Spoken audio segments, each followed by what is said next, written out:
Good evening, dear viewers, and a warm welcome to this episode of Visite this Sunday evening. And thank you very much for the many letters, because what would this format of Visite mean if there weren't people who were interested in it and also fill it with life? In any case, I'm always really looking forward to this Sunday evening. And I would like to start with a question that comes from Germany.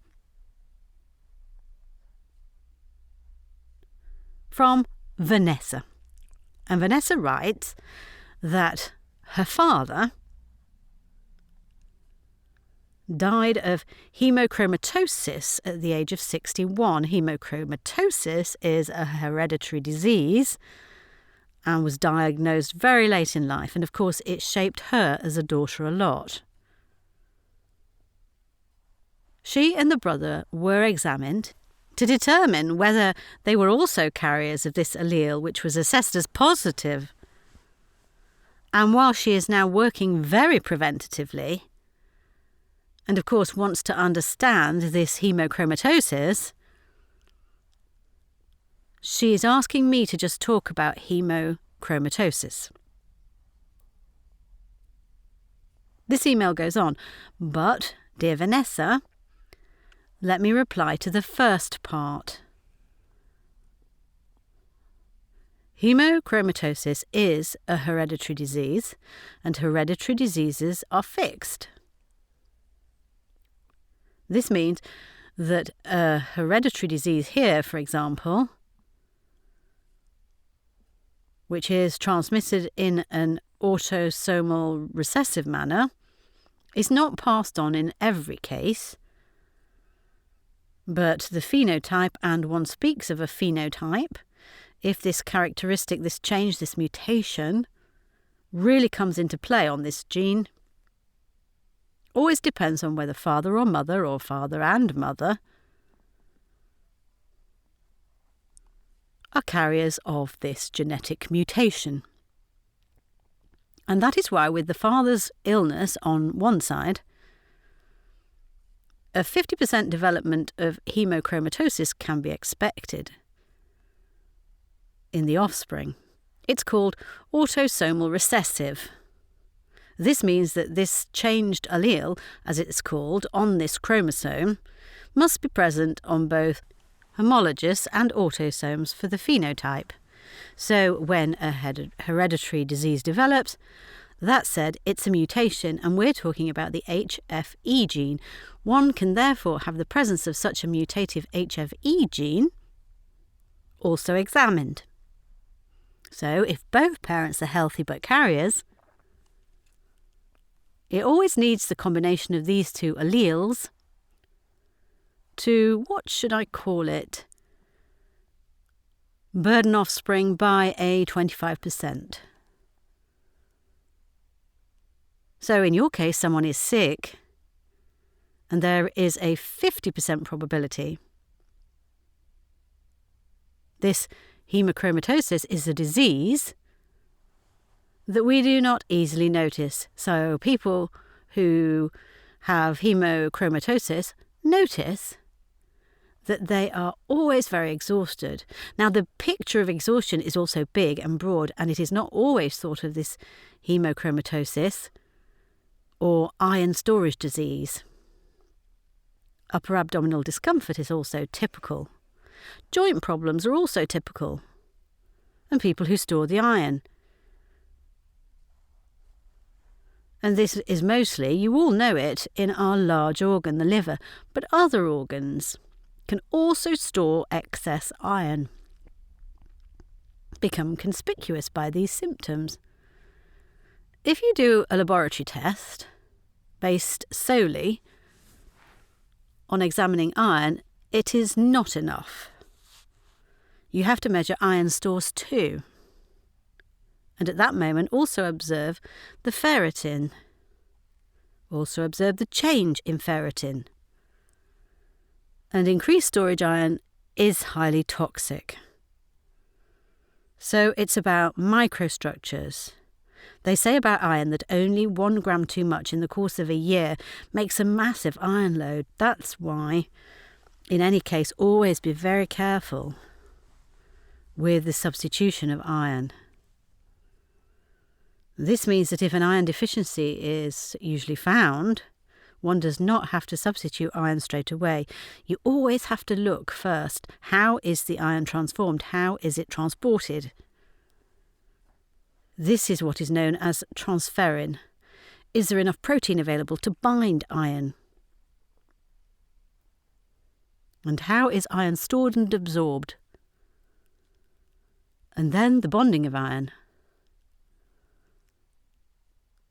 As part of the absorption in the iron storage organs, such as the liver, is bound to a so-called transferrin receptor. And when this transferrin receptor does not optimize this iron bonding, then this causes a signalling that no longer corresponds to normal human physiology. The moment the liver registers that enough iron has been absorbed, it stops iron absorption in the intestine. This is the disorder in hemochromatosis via this transferrin receptor, that this signalling is no longer given. So if the body is now overloaded with iron, the body actually only has one chance. It fills and overflows its iron-storing organs. This is the spleen. It can also be the pancreas. And so it is, of course, a really serious problem in the long term. It is not so rare for people to have hemochromatosis, and, as I said, it is always the constellation of the pairs that are found to be allele carriers. If you have such a disease, you will also be conspicuous by the level of transaminases. Transaminases are enzymes in the liver, ASAT and ALAT, that become noticeable. If we find these increased in the blood, we have indirect evidence that they are channeled out pathologically from the liver cell. That indirectly gives us a clue to a process that takes place in the liver.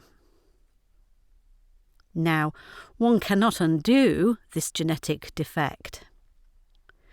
You cannot turn back the clock at that moment either. But you can help, and it is very important to know that hemochromatosis can always be counteracted regularly by relieving it. Relief means, for example, bloodletting. Just with this so-called elimination procedures, bloodletting, we are on a great way, and it is an integral part of our therapy schema. And not just with iron storage disease. In the past, you had no options at all to relieve people, to detoxify. That's where bloodletting was practiced. And a bloodletting means I remove a certain amount of blood. And it's not even about a blood donation, about a big amount of the blood.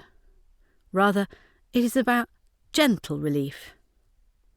This bloodletting is, of course, correspondingly higher, with a higher risk of increased storage of iron. This then changes according to the ferritin value. But usually we do bloodletting after the full moon. Then the power of the organism is focused on discharging. It is directed towards elimination. They say the astral forces are directed towards the outside the most. And the people who have hemochromatosis should do this bloodletting on a regular basis. That is no more than 100 to 150 millilitres.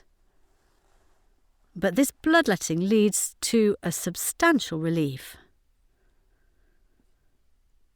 Usually, people only notice a hemochromatosis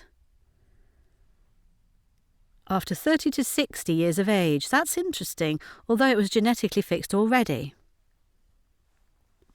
But of course there are also a lot of conditions in the organism of absorption of iron, consumption of iron-containing products. These are all things that can, of course, overload the body with iron. But it is much more important to be aware of how important menstruation is for women, for example. Menstruation is a cycle that nature intended. And I'm pretty shocked at times by how many young girls tell me they are no longer menstruating through the birth control pill, and also that they were advised that menstruation can now be stopped because it was very painful again and again, or for whatever reason. This is an intervention on nature, and we as human beings must not measure ourselves so high to believe that that would be good for us in the long term. Now, these girls don't all have hemochromatosis, but nature invests in this great monthly clearing.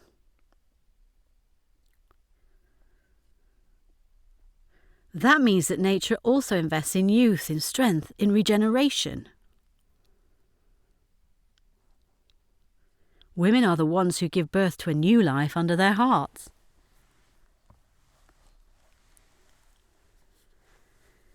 Women have a very high task and responsibility to ensure that their organism has the chance to clear itself every month. And how strong this clearing process is can sometimes be seen in the strength of the menstruation. Also the need for this clarification. And when really large lumps are discharged, it is a typical sign of a liver detoxification disorder. The liver now uses this aspect of the monthly bleeding to relieve itself here too. Therefore, for anyone with hemochromatosis, this bloodletting is a very important task. And we who are, of course, very versed on the topic of discharging, and the topic of detoxification is a major focus for us, practice it for various diseases. And if you recognise it in time, if you do this bloodletting, maybe it is enough to only do it every 2 or 3 months. But if you practice it well, you won't overwhelm your body, but you try to get a healthy balance. The iron can, of course, also be bound, and there are so-called chelates for this. Chelates are drugs that act as chelate binders, which have a high affinity for iron atoms, but at the same time also for aluminium. Today, we live in a great age of aluminium, and therefore the experience with these chelate binders is great for us. This chelate, this Desferal in 10%, can be given subcutaneously through the skin via an infusion pump, but also as an injection maybe once a week, depending on the situation the person is in. But these are honest and valuable accompaniments for people who have hemochromatosis, which one should pay attention to very early, so that the development of an iron storage disease, which then of course is linked to a high pathology for the liver itself, but also for the storing organs such as the pancreas and the spleen, can be prevented well. And you can have hemochromatosis and still grow old very happily. And that's why it's nice, Vanessa, that you draw our attention to this without perhaps being directly affected at the moment. But what I find very nice is that you write that you regularly go to your naturopath and carry out this bloodletting according to Hildegard von Bingen at large intervals. But that you also regularly, you say once a year, I might do it twice, have your ferritin, transferrin, iron, and of course also the laboratory values of the liver measured. And always do a complete differential blood count, please. And if you are already doing it, always please check the vitamin D level. That is the first part of your letter. The second part of your letter shows that you suffered a leg vein thrombosis with pulmonary embolism about 4 or 5 months after the loss of a loved one. A leg vein thrombosis means that there has been stagnation in the flow of the reflux. And if such a thrombus then loosens, it can almost also provoke a very serious pulmonary embolism. And of course, this pulmonary embolism can also become really threatening. It's all in the past now. You're fine today. But now I ask if you check your laboratory values once or twice a year, that you always pay attention to also investigate atherosclerosis control factors.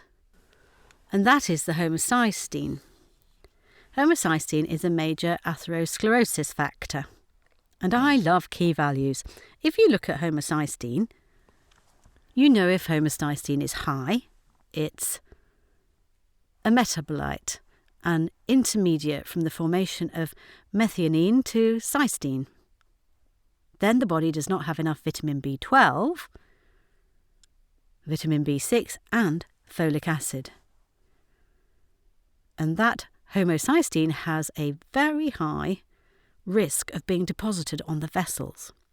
You are very young, but still have your homocysteine measured and also have the oxidized LDL measured. Oxidized LDL has a lot to do with oxidative stress. And that's a really serious atherosclerosis factor too. When you are with an alternative practitioner, you can always have a look at the dark field if they practice that. And with the view into the dark field, you also have a very nice insight into the flow of your blood, into the circulation, into the activity of your red blood cells, which, of course,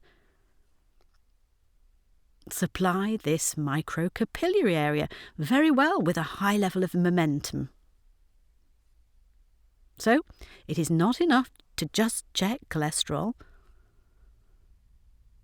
or LDL, HDL, triglycerides, but especially in the case of leg vein thrombosis in general, when thrombosis occurs, please always check the homocysteine, preferably sober, and also think about the oxidized LDL. And then you write, maybe I can emphasize that again now, that you are taking antiviral medication, which is directed against HIV. And an HIV test was done for you, and this was positive. And you write with a viral drug, you keep this viral level below the detection limit, and you would very much like to discontinue this drug and heal according to Dr. Klinghard's guidelines. I would also like to give you a few thoughts on this here. To date, there is no evidence of HIV, but there are serious immune disorders. And these serious immune disorders are now due to a disorder in the detoxification metabolism.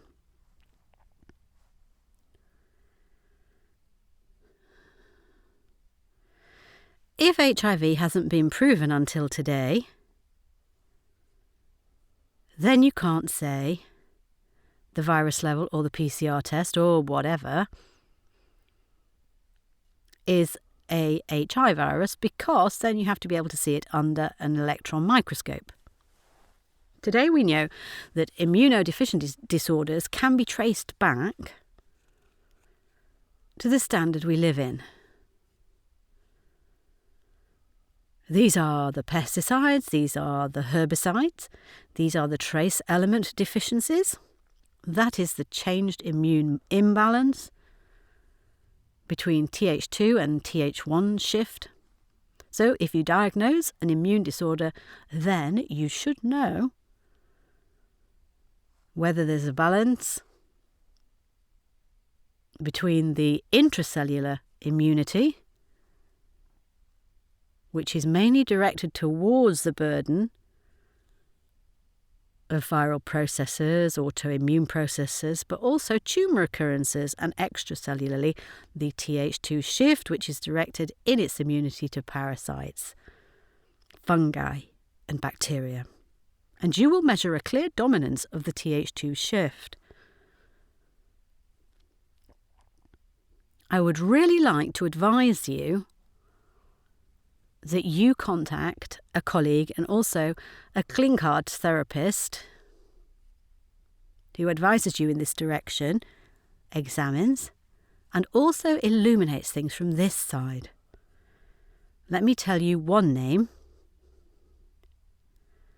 Dr. Julianne Sascher, a doctor who treated an unbelievable number of HIV-positive patients in Germany differently, and also treated with great success because she questioned and because she did not give the highly toxic medication,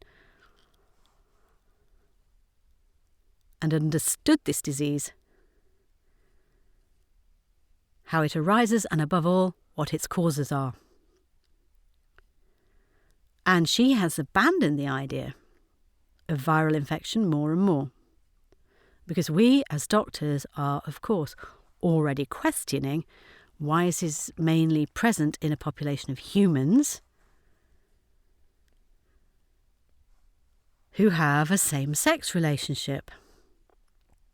And Dr. Julianne Sascher, you will find her incredibly valuable, and highly scientific lectures should give you advice on all of this. And of course, your wish to get away from this medication, to take care of the causes of your detoxification. What is wrong with my endogenous detox metabolism? Because that's a question of glutathione.